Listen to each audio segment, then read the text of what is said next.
you don't have the capability to deal with illegal foreigners, what the fuck are we doing in Congo fighting Rwanda? Guys, listen. You see, me, I'm not claiming to be the most smartest person in the room. I'm not claiming that. But the one thing that I'm claiming, you cannot take me for the goose. Where's Ethiopia and Somalia? All the way up there. Where is South Africa? All the way down here. Now, explain to me, human trafficking. This motherfucker. Yo, what's happening, guys? It's your boy Uncle Pete with another episode of Uncle Pete's podcast. Guys, at some stage we need to be honest with ourselves. We need to start asking the serious questions. Now, I saw this topic, I saw a lot of YouTubers talking about it, but I was on some, there's nothing new. They're literally not saying anything that we have not said in this channel or anybody has ever said before. What am I talking about? In KZN, there was an illegal march against, there was a march against illegal foreigners. How many times have we marched against illegal foreigners? I mean, South Africa was literally branded xenophobic. Before 2012 or whatever, whichever year it was that name came, I didn't know xenophobic. I didn't know the meaning of that word. I never even knew that word existed. I think that word was created specifically, this word, for South Africa. So, all these marches that we are doing is for what? Well, let's listen. Meanwhile, the Public Servants Association has called for decisive action to be taken against undocumented immigrants. PSA KwaZulu-Natal manager Mlungisi Ndlovu joins us now for more on their participation in this march. Mr. Ndlovu, good evening to you and thank you very much for your time. Let's start with... So now the hashtag is hashtag do it for your country.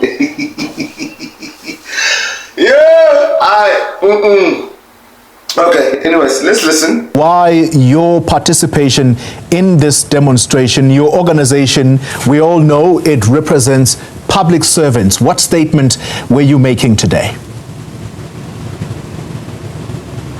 So as PSA in the province, we participated to this march because illegal immigrants affect our services.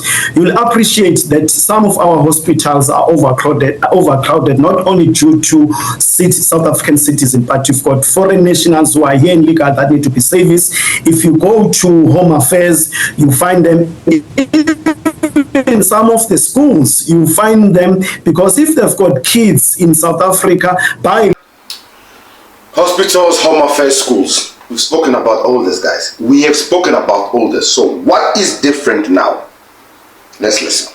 On record to say government has just established border management authority without resources. If you look at our borders, you deport them today, in next week they are able to come back because not even South African Defence Force have enough capacity to deal with such documented. And our main concern is that if you look at the unemployment rate in our province in particular, you've got... If you look at our borders, you report them today, next week they get to come back. Now guys, I like to dissect things.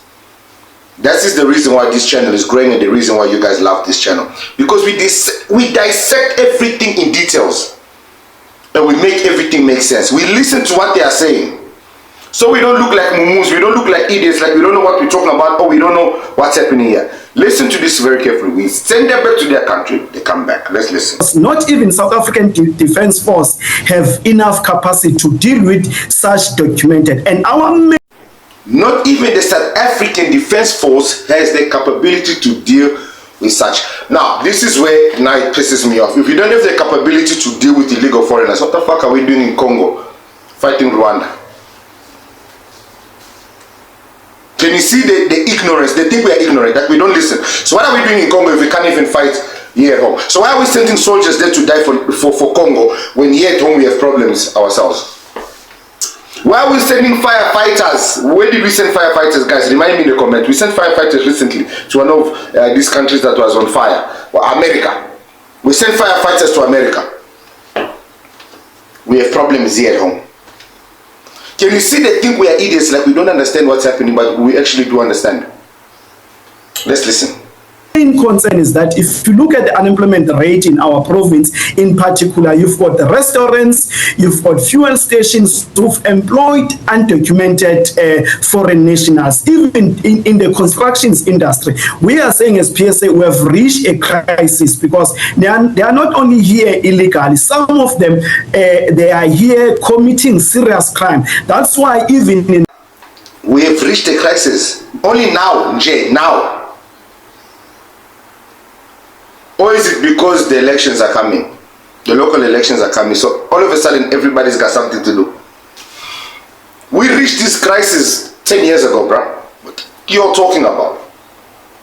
But anyways, in court, our court interpreters are busy interpreting for foreign nationals, mostly from Mozambique, Zimbabwe, Nigeria, and other countries. You even have Pakistans, you know, those that are here legally.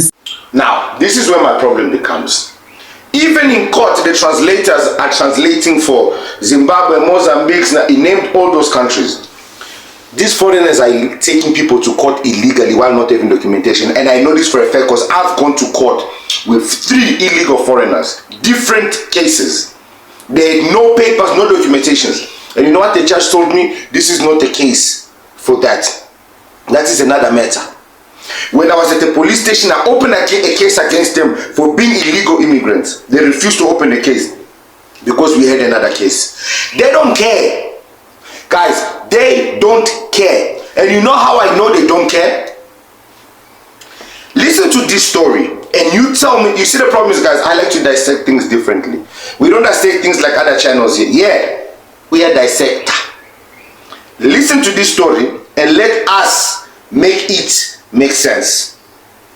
Here, Gauteng Police Commissioner Tommy Mtombeni says they are searching for the tenant renting the Lombardy property where dozens of foreign nationals were found roaming, some half naked. This is the second incident of suspected human trafficking in the area after 15 Ethiopian nationals were rescued in January.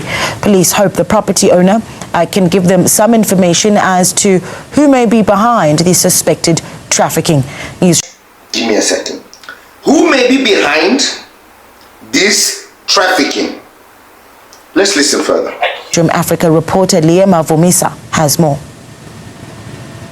Yet another suspected case of human trafficking has occurred in Lombardy East, just a few kilometers from another house in which 26 Ethiopians were held against their will in January. This time, 32 undocumented foreign nationals aged between 13 and 24 were rescued from the streets. I'm opposite right there. Somalian and Ethiopian nationals. Guys, listen. You see me, I'm not claiming to be the most smartest person in the room. I'm not claiming that. But the one thing that I'm claiming, you cannot take me for the puss.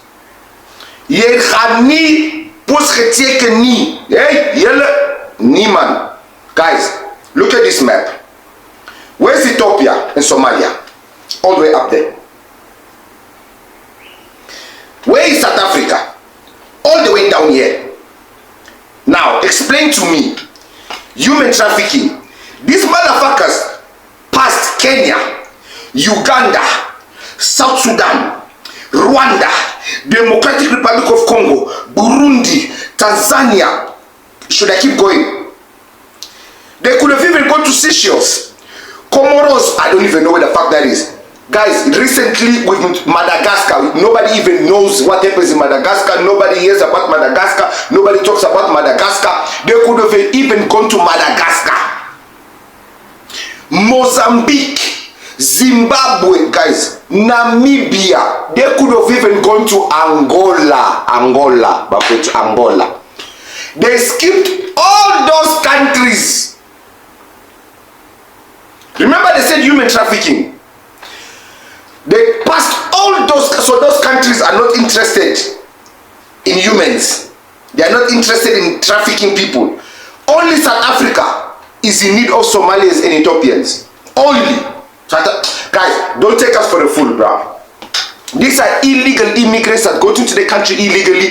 They rent those houses. They live like freaking fleas and dogs and cockroaches on top of each other. Some of them die of hunger because they don't even care for each other. They live like animals. And then when something goes wrong, where they get reported or they get exposed, they all cry human trafficking.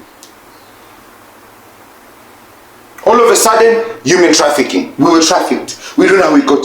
Guys, don't take us for it. Oh, guys, come on. Let's be honest with ourselves. You really want to believe they went through all those countries to be trafficked in South Africa to do what?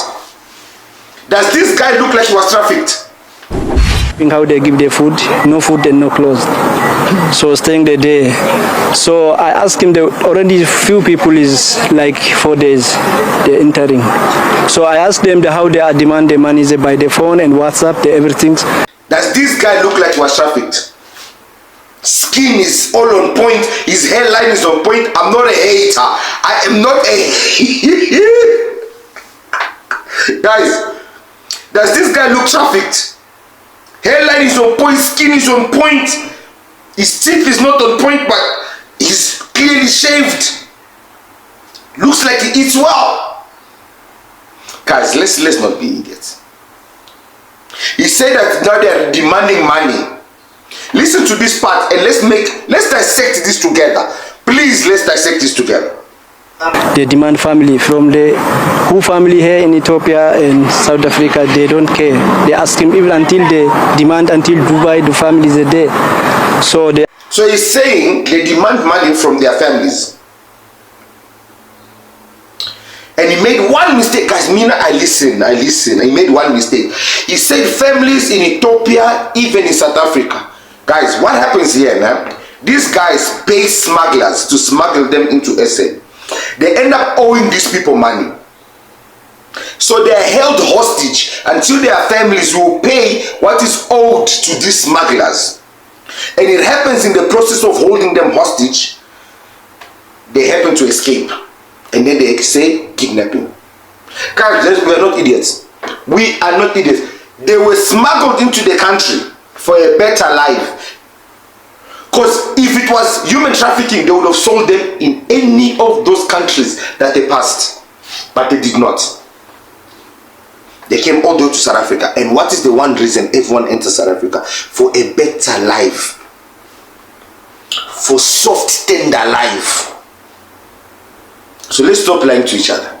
So all these matches of what, listen guys, oh soon people are going to be, look at what the PA is doing, look at what Action SA is doing, look at what the guys, listen, don't be fooled. Elections are coming. They are trying to make us look like we are here. Nigerians don't come here by boat. They come into the country legally. Passport, visa, enter, and then overstay. And then stay illegally. There's a system to find them. We know where they are. If you go to Bree, if you go to Sunnyside, 90% of those people are illegal. But who's arresting them? Nobody. So don't take us for a puss, man. Do not take us for a puss. Because now, what are they doing? They're arresting 1, 2, 3 people. They're making a few noises. And then we must be distracted. We must just sit and be like, oh, they are waking. They're not waking. They're taking us for a puss. I'm your boy Uncle P. I'll see you guys on the next one. Cheers.